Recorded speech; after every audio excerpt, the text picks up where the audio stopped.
I'm going to give you some quick definitions because a lot of times we struggle with what's the difference between grace and mercy. And both of these terms go so deep, we could go on and do a series just on the depth of these words alone. But I'm going to try to make it as simple as possible.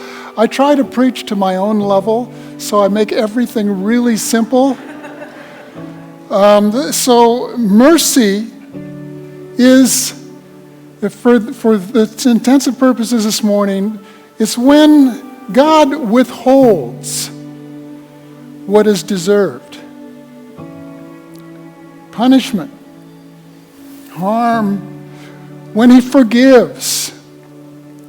And grace is God's kindness, his generosity, his undeserved favor and blessing. Can you imagine going into a court of law?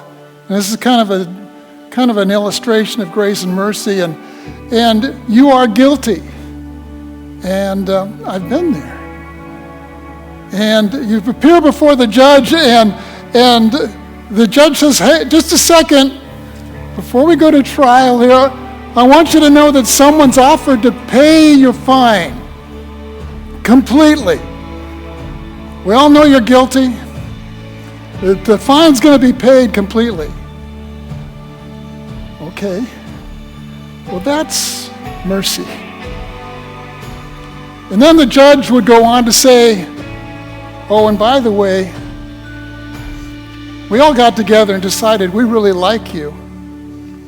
And here's the keys to your new house, and you can drive it in your new car outside." That's grace. Withholding of what was due, and then this undeserved favor and blessing of God.